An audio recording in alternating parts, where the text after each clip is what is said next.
This happened a few hours ago. The Supreme Court ruled that Biden's Department of Justice has wrongly prosecuted hundreds of Americans for peacefully protesting on January 6th. Those people have been treated so badly. On to the timing of all of this. President Trump has given a statement to Fox News Digital in the wake of this decision. I'll read it for you here, and Jonathan Turley, get your take on it, the other side. Former President Trump said, "I have been harassed by the Democrat Party, Joe Biden, Obama, and their thugs, fascists, and communists for years, and now the courts have spoken. This is a big win for our Constitution and for democracy. Now I am free to campaign like anyone else. We are leading in every poll by a lot, and we will make America great again." So that's his take, although I mentioned earlier, there's another date on the calendar. This is his July 11th sentencing in New York. And I agree, Jonathan, with him when he says, "I'm free to campaign like anyone else." Will that be true at the end of the day on July 11th as well?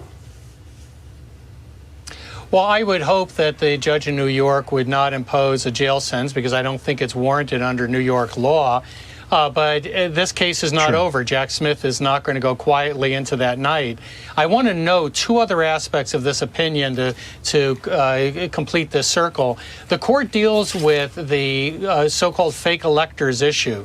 And it says, look, that question in dealing with state officials is not something that we see as falling in within these core areas. And so the district court's going to have to look at those communications to determine to what extent there is this immunity, presumptive or not, that might apply. But then it also talks about President Trump's January 6th speech and all of his tweets. And the language there seems quite favorable towards President Trump, and says that presidents are expected to speak forcibly on issues, that are important to citizens. And it really puts a emphasis on the fact that this is something that presidents do. Many of us believe, certainly I do, that President Trump's speech was entirely protected under the First Amendment. But the court is also saying this is a function of what presidents do on matters that divide the public. So on that, you have another section that's going to help out the Trump team dramatically in front of the district court. The one area that might be a sticky point is going to be the electors issue. And even Trump's counsel in front of the court acknowledged that that was going to be a tougher one. But otherwise, this is a very good day for the former president. This opinion is quite favorable on most points. On the principle that there are no kings in America. Each of us is equal before the law. No one is above the law, not even the President of the United States. With today's Supreme Court decision on presidential immunity, that fundamentally changed. For all practical purposes, today's decision almost certainly means that there are virtually no limits on what a president can do. This is a fundamentally new principle, and it's a dangerous precedent, because the power of the office will no longer be constrained by the law, even including the Supreme Court of the United States. The only limits will be self-imposed by the president alone. This decision today has continued the court's attack in recent years on a wide range of long-established legal principles in our nation, from gutting voting rights and civil rights, to taking away a woman's right to choose, to today's decision that undermines the rule of law of this nation. Nearly 4 years ago, my predecessor sent a violent mob to the U.S. Capitol to stop the peaceful transfer of power. We all saw it with our own eyes. We sat there and watched it happen that day.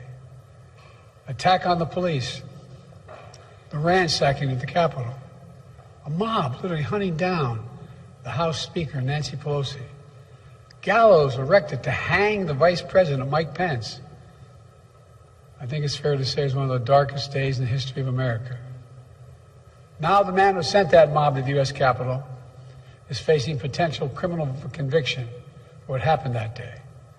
And the American people deserve to have an answer in the courts before the upcoming election. The public has a right to know the answer about what happened on January 6th before they asked to vote again this year. Now, because of today's decision, that is highly, highly unlikely. It's a terrible disservice to the people of this nation. So now the American people will have to do what the courts should have been willing to do, but will not. The American people have to render a judgment about Donald Trump's behavior. The American people must decide whether Donald Trump's assault on our democracy on January 6th makes him unfit for public office in the highest office in the land. The American people must decide if Trump's embrace of violence to preserve his power is acceptable.